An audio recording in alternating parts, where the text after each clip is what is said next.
Hello guys, welcome back to 777 Kannada tarot reading. ಇವತ್ತಿನ tarot card ರೀಡಿಂಗ್ಗೆ ನಿಮ್ಮೆಲ್ಲರಿಗೂ ವೆಲ್ಕಮ್.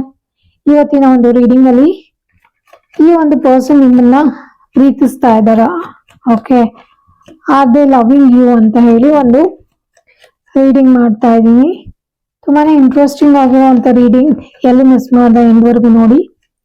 ಅಂಡ್ ಯಾರಿಗೆಲ್ಲ ಪರ್ಸನಲ್ ರೀಡಿಂಗ್ ಬೇಕು ಅವರು ಡಿಸ್ಕ್ರಿಪ್ಷನ್ ಬಾಕ್ಸ್ ಅಲ್ಲಿ ಕೊಟ್ಟಿರುವಂತ ನಂಬರ್ಗೆ ಕಾಲ್ ಅಥವಾ ವಾಟ್ಸ್ಆಪ್ ಮುಖಾಂತರ ನನ್ನನ್ನ ಸಂಪರ್ಕ ಮಾಡಬಹುದು. ಅಂಡ್ ಇವತ್ತು ನಾನು ಕಾರ್ಡ್ ಶಫಲ್ ಮಾಡುವಾಗ ನನ್ನ ಇಷ್ಟ ದೈವಗಳಾದ ರಾಘವೇಂದ್ರ ಸ್ವಾಮಿಗಳು, ಆಂಜನೇಯ ಸ್ವಾಮಿಗಳು ಮತ್ತು ಅಮ್ಮನವ್ರನ್ನ ನೆನೆಸ್ಕೊಂಡು ಕಾರ್ಡ್ ಶಫಲ್ ಮಾಡ್ತಾ ಇದ್ದೀನಿ. ನೀವು ಅಷ್ಟೇ ನಿಮ್ಮ ಇಷ್ಟ ದೈವಗಳನ್ನು ನೆನಪಿಸ್ಕೊಂಡು ಈ ಒಂದು ರೀಡಿಂಗ್ ನ ನೋಡಿ. ನಿಮ್ಮ ಮನಸ್ಸಲ್ಲಿ ಯಾವ ವ್ಯಕ್ತಿ ಇದ್ದಾರೆ ಅವರನ್ನು ನೆನಪಿಸ್ಕೊಳ್ಳಿ. ಸೊ ನೆನಪಿಸ್ಕೊಂಡು ಈ ಒಂದು ರೀಡಿಂಗ್ ನ ನೋಡಿ. ಸೊ ನಾನಿವತ್ತು 5 ಕಾರ್ಡ್ಸ್ ನ ತೆಗಿತಾ ಇದ್ದೀನಿ. ನೀವು ಯಾವುದೇ ಕಾರ್ಡ್ಸ್ ನ ಸೆಲೆಕ್ಟ್ ಮಾಡ್ಕೋಬೇಕನ್ನೋ ಅವಶ್ಯಕತೆ ಇಲ್ಲ. ನಿಮ್ಮ ಒಂದು ಪ್ರಶ್ನೆಗೆ ನಾನು 5 ಕಾರ್ಡ್ಗಳ ಮುಖಾಂತರ ಉತ್ತರನ ಹುಡ್ಕುವಂತ ಪ್ರಯತ್ನ ಮಾಡ್ತಾ ಇದ್ದೀನಿ. ಯಾರೆಲ್ಲ ಇನ್ನೂ ಸಬ್ಸ್ಕ್ರೈಬ್ ಆಗದೆ ಚಾನಲ್ ನೋಡ್ತಿದ್ದೀರಾ, ದಯವಿಟ್ಟು ಚಾನಲ್ಗೆ ಸಬ್ಸ್ಕ್ರೈಬ್ ಮಾಡ್ಕೊಳ್ಳಿ.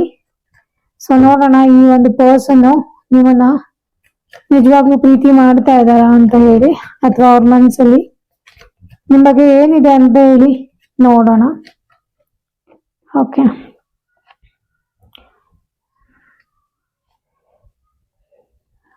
5 ಕಾರ್ಡ್ಸ್ ತೆಗಿತೀನಿ. 3 ಕಾರ್ಡ್ಸ್ ತೆಗಿದ್ದೀನಿ, 4 and 5. ಓಕೆ, ಸೊ 5 ಕಾರ್ಡ್ ಸಿಕ್ಕಿದೆ. ನೋಡುವ ಏನ್ ಬರುತ್ತೆ ಅಂತ ಹೇಳಿ. ಸೊ ನಾನಿಲ್ಲಿ ಒಂದೊಂದೇ ಕಾರ್ಡ್ಗಳನ್ನ ನಿಮಗೆ ಡೀಟೇಲ್ ಆಗಿ ಹೇಳ್ಕೊತಾ ಹೋಗ್ತೀನಿ. ಓಕೆ, ಮೊದಲನೇ ಕಾರ್ಡು 10 of Wands ಬಂದಿದೆ. ಸೊ ಈ 10 of Wands ಏನ್ ಹೇಳುತ್ತೆ ಅಂತ ಹೇಳಿದ್ರೆ, ಪ್ರೀತಿ ಮಾಡ್ತಿದ್ದಾರೆ ಅಂತ ಹೇಳೋದಕ್ಕಿಂತ ಈ ಒಂದು ಪ್ರೀತಿ ತುಂಬಾನೇ ಬರ್ಡನ್ ಆಗಿರೋದು, ತುಂಬಾನೇ ಜಾಸ್ತಿ ಕ್ಯಾರಿ ಮಾಡ್ತಿದ್ದೀನಿ ಅಂತ ಅವ್ರಿಗೆ ಅನ್ನಿಸ್ತಿರ್ಬೋದು. ಟೂ ಮಚ್ ಆಫ್ ರೆಸ್ಪಾನ್ಸಿಬಿಲಿಟೀಸ್ ಇದೆ ಈ ಒಂದು ಪ್ರೀತಿಲಿ ಅಂತ ಹೇಳಿ ಅವರಿಗೆ ಅನ್ನಿಸ್ತಿರ್ಬೋದು. ಬಿಕಾಸ್ ನಂಬರ್ 10 ಒಂದು ಫೈರ್ ಎಲಿಮೆಂಟ್ಸ್ ಆದ್ರೂ ಕೂಡ ಈ ಒಂದು ಕಾರ್ಡ್ ಬಂದು ಒಂದ್ ಸ್ವಲ್ಪ ಜಾಸ್ತಿ ರೆಸ್ಪಾನ್ಸಿಬಿಲಿಟೀಸ್ ನ ಇಂಡಿಕೇಟ್ ಮಾಡುತ್ತೆ.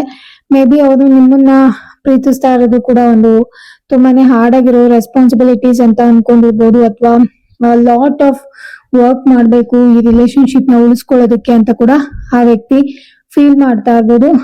ಒಂಥರ ನಿಮ್ಮನ್ನ ಸ್ಮಾಲ್ ಬೇಬಿ ತರ ಕೇರ್ ಮಾಡ್ಬೇಕು, ತುಂಬಾನೇ ಜಾಸ್ತಿ ಒಂಥರ ಏನು ಗೊತ್ತಾಗಲ್ಲ ನಿಮಗೆ, ಆ ತರ ಕೂಡ ಈ ವ್ಯಕ್ತಿ ಫೀಲ್ ಮಾಡ್ತಿರ್ಬೋದು. ತುಂಬಾ ಜಾಸ್ತಿ ಅವ್ರಿಗೆ ಕೇರ್ ಮಾಡ್ಬೇಕು, ಏನು ಗೊತ್ತಾಗ್ತಾ ಇಲ್ಲ ಅವ್ರಿಗೆ. ಸೊ ನನ್ ಮೇಲೆನೆ ಎಲ್ಲ ರೆಸ್ಪಾನ್ಸಿಬಿಲಿಟೀಸ್ ಬರ್ತಾ ಇದೆ. ಅಂಡ್ ಆಲ್ಸೋ ಸ್ವಲ್ಪ ಏನಾದ್ರೂ ಕೈ ಬಿಟ್ಟೆ ಅಂದ್ರೆ ಏನಾದ್ರೂ ಆಗುವಂತ ಚಾನ್ಸಸ್ ಕೂಡ ಇದೆ ಅಂತ ಹೇಳಿ ಒಂದು ಚಿಕ್ಕ ಮಗುನ ಯಾವ ತರ ಕೇರ್ ಮಾಡ್ತಾರಲ್ಲ ಆ ತರ ಕೇರ್ ಮಾಡ್ತಿದ್ದಾರೆ. ಆ ಕೇರ್ ಮಾಡ್ತಿದ್ದಾರೆ ಅನ್ನೋದಕ್ಕಿಂತ ಜಾಸ್ತಿನೇ ಕೇರ್ ಮಾಡ್ತಿರೋದು ಅದು ಅವರಿಗೆ ಸ್ವಲ್ಪ ಬರ್ಡನ್ ಆಗಿದೆ. ಬರ್ಡನ್ ಅಂದ್ರೆ ಅಗತ್ಯಕ್ಕಿಂತ ಜಾಸ್ತಿ ಹೊರೆ ಅವ್ರ ಮೇಲೆ ಅನ್ನಿಸ್ತಾ ಇದೆ ಆ ಪರ್ಸನ್ಗೆ. It is okay to stop. ಆ ಪರ್ಸನ್ಗೆ ಇಷ್ಟೊಂದು ಕ್ಯಾರಿ ಮಾಡ್ಬೇಕನ್ನೋ ಅವಶ್ಯಕತೆ ಏನಿಲ್ಲ. ಯಾರು ಅವ್ರಿಗೆ ಫೋರ್ಸ್ ಮಾಡ್ತಿಲ್ಲ, ಇವನ್ ನೀವು ಕೂಡ ಫೋರ್ಸ್ ಮಾಡ್ತಿಲ್ಲ ಅಂತ ಅನ್ನಿಸ್ತಾ ಇದೆ. ಬಟ್ ಸ್ಟಿಲ್ ಆ ಪರ್ಸನ್ಗೆ ಏನು ಅಂದ್ರೆ ಇಲ್ಲ ತುಂಬಾ ರೆಸ್ಪಾನ್ಸಿಬಿಲಿಟೀಸು, ಈ ಒಂದು ರಿಲೇಶನ್ಶಿಪ್ ಏನೇ ತುಂಬಾ ಬರ್ಡನ್, ತುಂಬಾ ಜಾಸ್ತಿ ಕ್ಯಾರಿ ಮಾಡ್ತಾ ಇದ್ದೀನಿ ಆ ತರ ಅನ್ನಿಸ್ತಿರ್ಬೋದು ಅವರಿಗೆ. ಓಕೆನಾ. ಅಂಡ್ ಆಲ್ಸೋ ಟೈಮ್ ಕೊಡೋದಕ್ಕೆ ತುಂಬಾ ಕಷ್ಟ ಆಗ್ತಿದೆ ಇರ್ಬೋದು, ಅಥವಾ ನಿಮ್ಮ ಜೊತೆಗೆ ಟೈಮ್ ಸ್ಪೆಂಡ್ ಮಾಡೋದಿರ್ಬೋದು, ಹೊರಗಡೆ ಹೋಗೋದಿರ್ಬೋದು, ಇದೆಲ್ಲ ಈ ವ್ಯಕ್ತಿಗೆ ಮಾಡಕ್ ಆಗ್ತಿಲ್ಲ ಅನ್ನಿಸ್ತಿದೆ. ತುಂಬಾನೇ ಕಷ್ಟ ಆಗ್ತಿದೆ. ಮೇ ಬಿ ಅವ್ರ ಕೆಲ್ಸದಲ್ಲಿ ಅವ್ರು ಬ್ಯುಸಿ ಆಗಿರ್ಬೋದು, ಜೊತೆಲಿ ನಿಮ್ಮ ಒಂದು ರಿಲೇಶನ್ಶಿಪ್ ಕೂಡ ಅವರು ಮ್ಯಾನೇಜ್ ಮಾಡ್ಬೇಕಾಗಿದೆ. ಅಂಡ್ ಆಲ್ಸೋ ತುಂಬಾನೇ ಜಾಸ್ತಿ ಡಿಮ್ಯಾಂಡ್ ಮಾಡ್ಬಿಟ್ಟು ಕೆಲಸ ಮಾಡಿಸ್ತಿರೋದು ಕೂಡ ಕಾಣಿಸ್ತಾ ಇದೆ. ಎಲ್ಲೋ ಒಂದ್ ಕಡೆ ಲಾಟ್ ಆಫ್ ರೆಸ್ಪಾನ್ಸಿಬಿಲಿಟಿ. ಈ ಪರ್ಸನ್ಗೆ ಎಲ್ಲೋ ಒಂದ್ ಕಡೆ ಎನರ್ಜಿ ಫುಲ್ ಡ್ರೈನ್ ಆಗ್ತಾ ಇದೆ ಅಂತ ಹೇಳ್ತಾರಲ್ಲ, ಸೊ ಆ ತರ ಒಂದು ಎನರ್ಜಿ ಕೂಡ ಕಾಣಿಸ್ತಾ ಇದೆ. ಅಂಡ್ ಆಲ್ಸೋ ಇದೊಂದು ತಾತ್ಕಾಲಿಕವಾದ ಸಿಚುವೇಶನಲ್ ಕಾರ್ಡ್ ಅಂತ ಹೇಳ್ತಾರೆ, ಗೊತ್ತಾ. ಸೊ ಆ ತರ ಒಂದು ಕಾರ್ಡು ಸದ್ಯಕ್ಕೆ ವ್ಯಕ್ತಿ ಈ ತರ ಫೀಲ್ ಮಾಡ್ತಾ ಇದಾರೆ. ಅಂಡ್ ಆಲ್ಸೋ ರಿಲೇಶನ್ಶಿಪ್ ಅಲ್ಲಿ ಯಾವುದೇ ಸ್ವಾದ ಇಲ್ಲ ಅಂತ ಇವ್ರಿಗೆ ಅನ್ನಿಸ್ತಿರ್ಬೋದು. ಒಬ್ಬ ಪರ್ಸನ್ ಇನ್ನೊಬ್ಬ ಪರ್ಸನ್ಗೆ ಟೈಮ್ ಕೊಡ್ತಾ ಇಲ್ಲ, ತುಂಬಾ ಅಗತ್ಯಕ್ಕಿಂತ ಜಾಸ್ತಿ ಕೆಲ್ಸಗಳಿದೆ, ಟೈಮ್ ಕೊಡಕ್ ಆಗ್ತಾ ಇಲ್ಲ, too many things in one plate ಅಂತ ಹೇಳ್ತಾರಲ್ಲ, ಆ ತರ too many things in is plate. Okay, so ಹಂಗಾಗಿದೆ. ಸೊ ಹಂಗಾಗಿ ಯಾವುದೇ ತರ ಸ್ವಾದ ಕೂಡ ಸಿಗ್ತಾ ಇಲ್ಲ, ಕಂಪ್ಲೀಷನ್ ಅನ್ನೋದಾಗ್ತಾ ಇಲ್ಲ. ಯಾವುದೋ ಒಂದು ತುಂಬಾ ಬರ್ಡನ್ ಆಗಿರೋದು, ತುಂಬಾ ವರ್ಕ್ ಮಾಡ್ಬೇಕಾಗಿ ಬರ್ತಾ ಇರೋದು ಎಲ್ಲ ಕೂಡ ಇಲ್ಲಿ ಕಾಣಿಸ್ತಾ ಇದೆ. ಸದ್ಯಕ್ಕೆ ನಿಮ್ ಪ್ರೀತಿಲಿ ಈ ಪರ್ಸನ್ ತುಂಬಾ ಬರ್ಡನ್ ಅಂತ ಹೇಳಿ ಫೀಲ್ ಮಾಡ್ತಿದ್ದಾರೆ. ಅಂಡ್ ಆಲ್ಸೋ ನೆಕ್ಸ್ಟ್ ಕಾರ್ಡ್ ಬಂದ್ಬಿಟ್ಟು ಮ್ಯಾಜಿಷಿಯನ್ ಬಂದಿದೆ. ಇಲ್ಲಿ ಯಾರೋ ಒಬ್ರು ತುಂಬಾ ತಲೆ ಉಪಯೋಗಿಸ್ತಾ ಇದ್ದಾರೆ. ಮ್ಯಾಜಿಷಿಯನ್ ಬಂದ್ಬಿಟ್ಟು ಇಬ್ರಲ್ಲಿ ಒಬ್ಬ ಪರ್ಸನ್. ಮ್ಯಾಜಿಷಿಯನ್ ಬಂದ್ಬಿಟ್ಟು ತುಂಬಾನೇ ಕ್ಲವರ್, ತುಂಬಾನೇ ಜಾಣರು. ಅಂಡ್ ಆಲ್ಸೋ ಯಾವ ತರ ಬೇಕಾದ್ರೂ ಮ್ಯಾನಿಪುಲೇಟ್ ಮಾಡ್ಬೋದು. ಅವರಿಗೆ ಇವನ್ ತಪ್ಪ ಅನ್ಸೋದು ಕೂಡ ಸರಿ ಅಂತ ಪ್ರೂವ್ ಮಾಡ್ತಾರೆ. ಸರಿ ಇಲ್ಲದಿದ್ರು ಅದನ್ನ ಇವನ್ ಲೈಕ್ ತಪ್ಪುನ ಸರಿ, ಸರಿನ ತಪ್ಪು ಅಂತ ಮ್ಯಾನಿಪುಲೇಟ್ ಮಾಡುವಂತ ಎಲ್ಲಾ ಕೆಪಾಸಿಟಿಗಳು ಮ್ಯಾಜಿಷಿಯನ್ಗೆ ಇರುತ್ತೆ. At the same time magician ಬಂದ್ಬಿಟ್ಟು ತುಂಬಾ ಕ್ಲವರ್, ತುಂಬಾನೇ ಮ್ಯಾನಿಪುಲೇಟ್ ಮಾಡುವಂಥದ್ದು, ಎಕ್ಸಲೆಂಟ್ ಆಗಿ ಮಾತಾಡುವಂತ ಪರ್ಸನ್, ಏನ್ ಬೇಕಾದ್ರೂ ಮಾಡಿ ಬ್ರೈನ್ ನ ಚೇಂಜ್ ಮಾಡುವಂತವ್ರು, ತುಂಬಾನೇ ಚೆನ್ನಾಗಿ ಕಮ್ಯುನಿಕೇಶನ್ ಇರುವಂತ ಪರ್ಸನ್. ಅವ್ರಿಗೆ ಅವ್ರ ಐಡೆಂಟಿಟಿ ತುಂಬಾ ಇಂಪಾರ್ಟೆಂಟ್ ಆಗುತ್ತೆ. ಅವ್ರ ಐಡೆಂಟಿಟಿನೇ ಅವ್ರ ಸಿಂಬಲ್ ಆಗಿರುತ್ತೆ. ತುಂಬಾ ಜಾಸ್ತಿ ಅವರು ಸ್ಕಿಲ್ಸ್ ನ ಇಟ್ಕೊಂಡಿರ್ತಾರೆ, ತುಂಬಾ ಬುದ್ಧಿವಂತರು, ಬಾರ್ನ್ ವಿತ್ ಬ್ರೈನ್ ಅಂತ ಹೇಳ್ತಾರಲ್ಲ, ಸೊ ಆ ತರ ಒಂದು ಬುದ್ಧಿವಂತಿಕೆ ಕೂಡ ಕಾಣಿಸ್ತಾ ಇದೆ. ಲಾಟ್ ಆಫ್ ಪವರ್ಸ್ ಇದೆ, lot of energies the person is holding. ಈ ಆಲ್ಸೋ ನೋಸ್ ಏನ್ ಮಾಡ್ಬೇಕು ಅಂತ ಕೂಡ ಅವ್ರಿಗೆ ಗೊತ್ತಿದೆ. ಈ ರಿಲೇಶನ್ಶಿಪ್ ಅಲ್ಲಿ ಏನ್ ಮಾಡ್ಬೇಕಂತ ಗೊತ್ತಿದೆ. ಅಂಡ್ ಬೇಕಂದ್ರೆ ಕ್ಯಾರಿ ಕೂಡ ಮಾಡ್ಬೋದು, ಬೇಡ ಅಂದ್ರೆ ಡ್ರಾಪ್ ಕೂಡ ಮಾಡ್ಬೋದು. ಆ ತರ ಒಂದು ಎನರ್ಜಿ ಕೂಡ ಕಾಣಿಸ್ತಿದೆ. ಎಷ್ಟೋ ಕಡೆ ಎಲ್ಲೋ ಒಂದ್ ಕಡೆ ರಿಲೇಶನ್ಶಿಪ್ ಕಟ್ ಆಗ ಸಂದರ್ಭದಲ್ಲೂ ಕೂಡ ತುಂಬಾ ತಲೆ ಓಡಿಸಿದ್ರು ಅಂತ ಅನ್ನಿಸ್ತಾ ಇದೆ ನಂಗೆ. ಅಂಡ್ ಆಲ್ಸೋ ಪರ್ಸನ್ ತುಂಬಾ ಚೆನ್ನಾಗ್ ಗೊತ್ತು ಅವ್ರಿಗೆ ಏನ್ ಬೇಕು ಅಂತ ಹೇಳಿ, ತುಂಬಾ ಚೆನ್ನಾಗಿ ಮ್ಯಾನಿಫೆಸ್ಟೇಷನ್ ಮಾಡ್ಕೊಳ್ತಾರೆ. ತುಂಬಾ ಎಕ್ಸಲೆಂಟ್ ಆಗಿ ಮ್ಯಾನಿಫೆಸ್ಟೇಷನ್ ಮಾಡ್ಕೊಳ್ಳುವಂತ ಎನರ್ಜಿ ಕೂಡ ಇವ್ರಿಗೆ ಇದೆ. ಓಕೆನಾ. ಇನ್ ಕೇಸ್ ಪರ್ಸನ್ ಕೆಲವೊಂದ್ಸರಿ ಸುಳ್ಳು ಹೇಳೋ ಅಂತ ಚಾನ್ಸಸ್ ಇದೆ.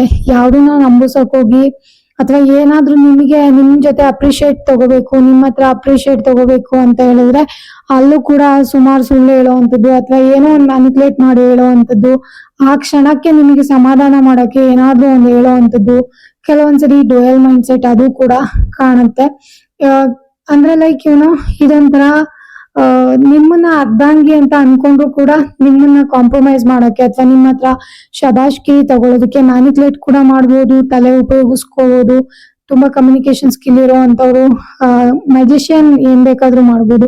ಅವ್ರಿಗೆ ಒಂದು ಕಲ್ ಕೊಟ್ಟು ಇದನ್ನ ವ್ಯಾಪಾರ ಮಾಡ್ಕೊಂಡ್ ಬನ್ನಿ ಅಂತ ಹೇಳಿದ್ರೆ ಎಕ್ಸಲೆಂಟ್ ಪ್ರೈಸ್ಗೆ ವ್ಯಾಪಾರ ಮಾಡ್ಕೊಂಡ್ ಬರ್ತಾರೆ. ಅಷ್ಟು ಕೆಪಾಸಿಟಿ ಇರುವಂತ ಒಂದು ಪರ್ಸನ್. ತುಂಬಾನೇ ಚೆನ್ನಾಗಿ ಅರ್ಥ ಮಾಡ್ಕೊಳ್ತಾರೆ, ತುಂಬಾ ಚೆನ್ನಾಗಿ ನಿಮ್ಮನ್ನ ಹ್ಯಾಂಡಲ್ ಕೂಡ ಮಾಡೋ ಕೆಪಾಸಿಟಿ ಇದೆ. ಅಂಡ್ ಆಲ್ಸೋ ಇಲ್ಲಿ ದ ಚಾರಿಯೇಟ್ ಬಂದಿದೆ. ಚಾರಿಯೇಟ್ ಬಂದ್ಬಿಟ್ಟು ಒಂಥರ ಕೀಪ್ ಆನ್ ಫೈಟಿಂಗ್ ಎನರ್ಜಿ. ಯಾವುದೋ ಒಂದು ಪರ್ಸನ್ ಅಂದ್ರೆ ಈ ಒಂದು ರಿಲೇಶನ್ಶಿಪ್ ಅಲ್ಲಿ ತುಂಬಾನೇ ಫೈಟಿಂಗ್ಸ್ ಗಳು ಇರ್ಬೋದು. ಯಾವ ತರ ಫೈಟಿಂಗ್ಸ್ ಅಂತ ಹೇಳಿದ್ರೆ ಇದೆಲ್ಲೂ ನಿಲ್ದೇ ಇರುವಂತ ಫೈಟಿಂಗ್ಸ್. ಓಕೆ, ಏನನ್ನಾದ್ರೂ ಉಳಿಸ್ಕೋಬೇಕು ಅಂದ್ರೆ ಕೆಲವೊಬ್ರಿಗೆ ಈಸಿಯಾಗಿ ಎಲ್ಲ ಸಿಕ್ಬಿಡತ್ತೆ. ಬಟ್ ಚಾರಿಯಟ್ಸ್ಗೆ ಆ ತರ ಅಲ್ಲ. ಅವ್ರು ಏನಾದ್ರೂ ಬೇಕು ಅಂದ್ರೆ ಅದಕ್ಕೆ ಫೈಟ್ ಮಾಡ್ಬೇಕು, ಸ್ಟ್ಯಾಂಡ್ ತಗೊಂಡ್ ನಿಂತ್ಕೋಬೇಕು, ಟ್ರಾವೆಲ್ ಮಾಡ್ಬೇಕು. ಇವನ್ ಅದು ಅವ್ರದ್ದೇ ಪ್ರಾಪರ್ಟಿ ಆಗಿದ್ರು ಕೂಡ, ಅವ್ರದೇ ಪರ್ಸನ್ ಆಗಿದ್ರು, ಅವ್ರದೇ ಜಾಗ ಆಗಿದ್ರು ಕೂಡ ಅವರು ಕೇಳಿದ್ರೇನೆ ಅವ್ರಿಗೆ ಸಿಗೋದು ಅಥವಾ ಅವ್ರ ನಿಂತ್ಕೊಂಡ್ರೇನೆ ಅವ್ರಿಗೆ ಸಿಗೋದು. Fighting energy, keep on fighting, ಈ ತರ ಎನರ್ಜಿ ಕೂಡ ಕಾಣಿಸ್ತಾ ಇದೆ. ವಿಲ್ ಪವರ್ ತುಂಬಾ ಚೆನ್ನಾಗಿರತ್ತೆ ಚಾರಿಯಟ್ಸ್ಗೆ. ಅವ್ರಿಗೆ ಏನೇ ಆದ್ರೂ ಕೂಡ ಎಲ್ಲದನ್ನೂ ಕಂಟ್ರೋಲ್ ಮಾಡುವಂತ ಕೆಪಾಸಿಟಿ ಇರುತ್ತೆ. ಅಟ್ ದ ಸೇಮ್ ಟೈಮ್ ತುಂಬಾ ಬ್ರೇವ್ ಆಗಿರ್ತಾರೆ. ನಿಮ್ಮ ಪ್ರೀತಿಯಲ್ಲೂ ಕೂಡ ಇವರು ಎಲ್ಲ ಒಂದ್ ಕಡೆ ಕೀಪ್ ಆನ್ ಫೈಟಿಂಗ್ ಎನರ್ಜಿ ಅದನ್ನು ಕೂಡ ಮ್ಯಾನೇಜ್ ಮಾಡ್ತಿದ್ದಾರೆ ಅನ್ಸುತ್ತೆ. ಏನೇ ಬಂದ್ರು ಕೂಡ ಓವರ್ಕಮ್ ಮಾಡುವಂಥದ್ದು, ಕಂಟ್ರೋಲ್ ಮಾಡೋಕೆ ಟ್ರೈ ಮಾಡ್ತಿರೋವಂಥದ್ದು. ಸೊ ಈ ತರ ಕೂಡ ಇರ್ಬೋದು. ಈ ಪರ್ಸನ್ಗೆ ಟ್ರಾವೆಲ್ ಮಾಡೋದಕ್ಕೆ ಕೂಡ ತುಂಬಾ ಇಷ್ಟ ಅಂತ ಅನ್ನಿಸ್ತಾ ಇದೆ. ಬೇರೆ ಬೇರೆ ದೇಶಗಳಿಗೆ ಹೋಗೋದು ಅಥವಾ ಬೇರೆ ಜಾಗಗಳಿಗೆ ಹೋಗಿ ಅಲ್ಲಿ ಏನ್ ನಡೀತಾ ಇದೆ ಅಂತ ತಿಳ್ಕೊಳ್ಳೋ ಆಸೆ ಕೂಡ ಇವ್ರಿಗೆ ಇದೆ ಅಂತ ಅನ್ಸುತ್ತೆ. ಸೇಮ್ ಥಿಂಗ್ ಏನೇ ಬಂದ್ರು ಕೂಡ ಈ ಚಾರಿಯಟ್ ಓವರ್ಕಮ್ ಮಾಡೇ ಮಾಡ್ತಾರೆ. ವಿಲ್ ಪವರ್ ತುಂಬಾ ಚೆನ್ನಾಗಿದೆ, ತುಂಬಾ ಸ್ಯಾಕ್ರಿಫೈಸ್ ಮಾಡಕ್ ರೆಡಿ ಇದ್ದಾರೆ. ಇವನ್ ನಿಮ್ ಕೇಸಲ್ಲಿ ಏನಾದ್ರು ಬ್ರೇಕಪ್ ಆಗಿತ್ತು ಅನ್ಬೇಕು, ಅದ್ರಲ್ಲೂ ಕೂಡ ಈ ವ್ಯಕ್ತಿ ಈಗ ಆಲ್ರೆಡಿ ತುಂಬಾನೇ ಸ್ಯಾಕ್ರಿಫೈಸ್ ಮಾಡಿದ್ದಾರೆ ಅಂತ ಕೂಡ ಅನ್ನಿಸ್ತಾ ಇದೆ ನಂಗೆ. ಮೇ ಬಿ ಏನನ್ನ ಉಳಿಸ್ಕೊಳ್ಳೋದಕ್ಕೆ ಸ್ಯಾಕ್ರಿಫೈಸ್ ಮಾಡಿರ್ಬೋದು. ತುಂಬಾ ಬ್ರೇವ್ ಆಗಿ ನಿಂತ್ಕೊಂಡು ಫೈಟ್ ಮಾಡ್ತಾ ಇರೋದು, ಒಂಥರ ಸೋಲ್ಜರ್ ಎನರ್ಜಿ ಕೂಡ ಇಲ್ಲಿ ಕಾಣಿಸ್ತಾ ಇದೆ. ರೆಡಿ ಟು ಫೈಟ್ ಅನ್ನೋ ಎನರ್ಜಿ, ತುಂಬಾ ಆಕ್ಟಿವ್ ಆಗಿರ್ತಾರೆ. ಅವ್ರಿಗೆ ಎಷ್ಟೇ ಸ್ಟ್ರೆಸ್ ಅವರು ಎಷ್ಟೇ ರೆಸ್ಪಾನ್ಸಿಬಿಲಿಟೀಸ್ ಇದ್ರು ಕೂಡ ಯಾವ್ದೋ ಒಂದು ವಿಚಾರ ಬಂದ ತಕ್ಷಣ ಆಕ್ಟಿವ್ ಆಗಿರೋವಂಥದ್ದು, ತುಂಬಾನೇ ಜಾಸ್ತಿ ಹೆಲ್ದಿ ಈಗೋ ಇರೋವಂಥದ್ದು, ತನ್ನ ಮೇಲೆ ತನಗೆ ತುಂಬಾ ಕಾನ್ಫಿಡೆನ್ಸ್ ಇರುವಂತದ್ದು, ಅಥವಾ ಏನೋ ಒಂಥರ ಡಿಟರ್ಮ್ ಆಗಿ ವರ್ಕ್ ಮಾಡುವಂಥದ್ದು, ಕಂಟ್ರೋಲ್ ಮಾಡೋಕ್ ಕೂಡ ಟ್ರೈ ಮಾಡಿರ್ಬೋದು ಕೆಲವೊಂದ್ಸರಿ. ಸೊ ಇದೆಲ್ಲ ಕಾಣಿಸ್ತಾ ಇದೆ ಇಲ್ಲಿ. ಸೊ ನಿಮ್ಮ ಪರ್ಸನ್ ಯಾವ ತರ ಒಂದು ಪರ್ಸನ್ ಅನ್ನೋದು ಇದೆ ಹೇಳ್ತಾ ಇದೆ. ಅಂಡ್ ಆಲ್ಸೋ ಇಲ್ಲಿ 3 ಆಫ್ ವಾಂಡ್ಸ್ ಬಂದಿದೆ, 3 ಆಫ್ ಸಾರ್ಟ್ಸ್ ಬಂದಿದೆ. 3 ಆಫ್ ಸಾರ್ಟ್ಸ್ ಬಂದ್ಬಿಟ್ಟು ಒಂಥರ heart breaking, mutually heart breaking, ತುಂಬಾ ಜಾಸ್ತಿನೇ ಹಾರ್ಟ್ ಬ್ರೇಕ್ ಆಗಿರುವಂತದ್ದು. ಇಲ್ಲಿ ಯಾವ್ದೋ ಒಂದು ಪರ್ಸನ್ಗೆ ಮೇ ಬಿ ರಿಲೇಶನ್ಶಿಪ್ ಅಲ್ಲಿ ಈ ತರ ಎಲ್ಲ ಹೋಗ್ತಾ ಇರೋವಂಥದ್ದು, ಟೈಮ್ ಕೊಡದೇ ಇರೋದು, ಎಕ್ಸ್ಟ್ರಾ ರೆಸ್ಪಾನ್ಸಿಬಿಲಿಟೀಸು, ಇದೆಲ್ಲ ಮೇ ಬಿ ಎಲ್ಲ ಒಂದ್ ಕಡೆ ತುಂಬಾನೇ ಹರ್ಟ್ ಆಗ್ತಿರ್ಬೋದು, ಹ್ಯೂಜ್ ಆಗಿ ಹರ್ಟ್ ಆಗಿರ್ಬೋದು. ಕೆಲವೊಂದು ರಿಯಾಲಿಟಿಗಳು, ಹ್ಯಾಶ್ ರಿಯಾಲಿಟಿಗಳು, ಸತ್ಯಗಳು ಹೊರಗಡೆ ಬಂದಾಗ ಅದನ್ನ ಎಕ್ಸ್ಪೆಕ್ಟ್ ಮಾಡೋದಕ್ಕೆ ಅಂದ್ರೆ ಅಕ್ಸೆಪ್ಟ್ ಮಾಡೋದಕ್ಕೆ ತುಂಬಾ ಕಷ್ಟ ಆಗಿರ್ಬೋದು. ತುಂಬಾನೇ ಒಂಥರ ಪೇನ್ಫುಲ್ ಆಗಿರುವಂತ ಸಿಚುವೇಶನ್ ಅಥವಾ ರಿಯಾಲಿಟಿ ಚೆಕ್ ಅನ್ನೋ ತರ ಕೂಡ ಆಗ್ತಾ ಇರ್ಬೋದು ಇವಾಗ ನಿಮ್ಮ ರಿಲೇಶನ್ಶಿಪ್ ಅಲ್ಲಿ. ಒಂಥರ ಎಮೋಷನಲ್ ಮೂಮೆಂಟ್ ಅಂತ ಹೇಳ್ಬೋದು. ಇನ್ ಕೇಸ್ ಯಾರಾದ್ರೂ ಸಪ್ರೇಷನ್ ಆಗಿದ್ರೆ ಈ ಎಲ್ಲಾ ಪರಿಸ್ಥಿತಿಗಳನ್ನು ಅವರು ಫೇಸ್ ಮಾಡ್ತಿದ್ದಾರೆ ಅಟ್ ಪ್ರೆಸೆಂಟ್. ಬ್ರೇಕಪ್ಸ್ ಏನಾದ್ರು ಆಗಿದ್ರೆ ಇದೆಲ್ಲ ಪರಿಸ್ಥಿತಿಗಳನ್ನು ಆಲ್ರೆಡಿ ಫೇಸ್ ಮಾಡಿದ್ದಾರೆ ಅಂತ ಅನಿಸ್ತಾ ಇದೆ. Reality check, hash truth, painful ಆಗಿರೋದು, ಡಿಸ್ಲಾಯಲ್ ಆಗಿರೋದು, ಯಾವ್ದೋ ಒಂದು ಪರ್ಸನ್ ಅವ್ರು ಅಂದ್ಕೊಳ್ಳೋ ತರ ಇಲ್ಲ, ನೀವ್ ಅಂದ್ಕೊಳ್ಳೋ ತರ ಇಲ್ಲದೆ ಇರ್ಬೋದು, ಅಥವಾ ಆ ಪರ್ಸನ್ ಕೂಡ ಫೀಲ್ ಮಾಡಿರ್ಬೋದು ನೀವು ಕೂಡ ಅವ್ರು ಅಂದ್ಕೊಳ್ಳೋ ತರ ನೀವ್ ಇರ್ಲಿಲ್ಲ, ಸ್ವಲ್ಪ ಲಾಯಲ್ ಆಗಿರ್ಲಿಲ್ಲ ಅಂತ ಹೇಳಿ. ಯಾವ್ದೋ ಒಂದು ಪರ್ಸನ್ ಹೀಲಿಂಗ್ ಪ್ರೋಸೆಸ್ ಕೂಡ ನಡೀತಾ ಇದೆ ಅವ್ರಿಗೆ ಇವಾಗ ಸದ್ಯಕ್ಕೆ.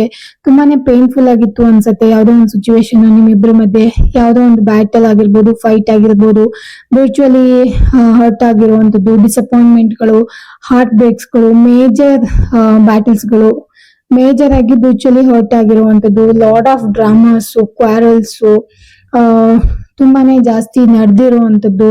ಸೊ ಇದೆಲ್ಲ ಕಾಣಿಸ್ತಾ ಇದೆ. ಅಂಡ್ 3 ಆಫ್ ಸಾರ್ಟ್ಸ್ ಬಂದ್ಬಿಟ್ಟು specially it's a painful separation ಕೂಡ ತೋರಿಸುತ್ತೆ ಅಂಡ್ ಪೇನ್ಫುಲ್ ಮೂಮೆಂಟ್ ಕೂಡ ಎಮೋಷನಲಿ ತೋರಿಸ್ತಾ ಇದೆ. ಯಾವ್ದೋ ಒಂದು ಸತ್ಯ ಗೊತ್ತಾಗಿ ಏನಪ್ಪಾ ಈ ತರ ಅದು ಕೂಡ ಆಗಿರ್ಬೋದು. ಅಂಡ್ ಇದೊಂಥರ ರಿಯಾಲಿಟಿ ಚೆಕ್. ಸೊ ಅವಾಗ ಡಿಸ್ಲಾಯಲಿಟಿ ಹೊರಗಡೆ ಬಂದಿರುವಂತದ್ದು ಅದು ಕೂಡ ಕಾಣಿಸ್ತಾ ಇದೆ. ಇನ್ನು ಲಾಸ್ಟ್ ಕಾರ್ಡ್ ಬಂದ್ಬಿಟ್ಟು ಕ್ವೀನ್ ಆಫ್ ಕಪ್ಸ್ ಬಂದಿದೆ. ಕ್ವೀನ್ ಆಫ್ ಕಪ್ಸ್ ಬಂದ್ಬಿಟ್ಟು ಯಾವ ತರ ಅಂತ ಹೇಳಿದ್ರೆ ಇದೊಂದು ಫೆಮಿನೈನ್ ಎನರ್ಜಿನ ರೆಪ್ರೆಸೆಂಟ್ ಮಾಡ್ತಾ ಇದೆ. ಅಂಡ್ ಆಲ್ಸೋ ಅವರು ನಿಮ್ಮನ್ನ ಯಾವ ತರ ನೋಡ್ತಾ ಇದ್ದಾರೆ ಅನ್ನೋದು ಕೂಡ ಆಗಿರ್ಬೋದು.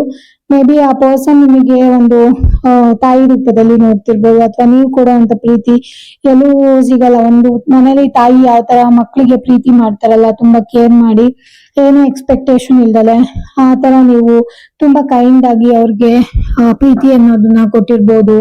ಅಂಡ್ ಡೌನ್ ಟು ಅರ್ತ್ ಇರ್ಬೋದು, ತುಂಬಾನೇ ನೀವು ಮಿಸ್ ಮಾಡ್ಕೊಳ್ತಾ ಕೂಡ ಇರ್ಬೋದು. ಅಂಡ್ ಹೌದು, ಒಂದ್ ಕಡೆ ಎಲ್ಲೋ ತುಂಬಾ ಪ್ರಾಂಪ್ಟ್ ಆಗಿ ನಿಮ್ಮನ್ನ ಲವ್ ಮಾಡಿರೋದು ಅಥವಾ ಪ್ರೀತಿಸಿರೋದು ಅದು ಕೂಡ ಕಾಣಿಸ್ತಾ ಇದೆ. ಒಂಥರ ತುಂಬಾ ಎಂಪತಿ ಇರುವಂತ ಪರ್ಸನ್ ನೀವು. ತುಂಬಾನೇ ಪ್ರೀತಿ ಕೊಡ್ತೀರಾ ಎಲ್ಲರಿಗೂ. ಅನಿಮಲ್ಸ್ ಇರ್ಬೋದು, ಯಾರಾದ್ರೂ ಸಾಮಾನ್ಯ ಜನಗಳು ಕಷ್ಟದಲ್ಲಿದ್ರು ಕೂಡ ಅಯ್ಯೋ ಹಿಂಗಾಯ್ತಲ್ಲ ಅಂತ ಹೇಳ್ತಾರಲ್ಲ, ಆತರ ಒಂದು ಪರ್ಸನಾಲಿಟಿ ನಿಮಗೆ. ಅವ್ರಿಗೆ ಹಿಂಗೆ ಆಗ್ಬೇಕಾಗಿತ್ತು, ಅವ್ರಿಗೆ ಅದೇ ಸರಿ ಅಂತ ಹೇಳ್ತಾರಲ್ಲ, ಆತರ ಪರ್ಸನಾಲಿಟಿ ಅಲ್ಲ ನಿಮ್ದು. ತುಂಬಾ ಎಮೋಷನಲಿ ಕನೆಕ್ಟ್ ಆಗಿರುವಂತ ಪರ್ಸನ್ ನೀವು. ಒಂಥರ ಏಂಜಲ್ಸ್ ಯಾವ ತರ ರಿಯಾಕ್ಟ್ ಮಾಡ್ತಾರೋ ಆ ತರ ಪರ್ಸನಾಲಿಟಿ ನಿಮ್ದು. ಅದು ಆ ಪರ್ಸನ್ ಕೂಡ ಗೊತ್ತು, ನಿಮ್ಮ ಪರ್ಸನ್ ಕೂಡ ಗೊತ್ತು ಅದು.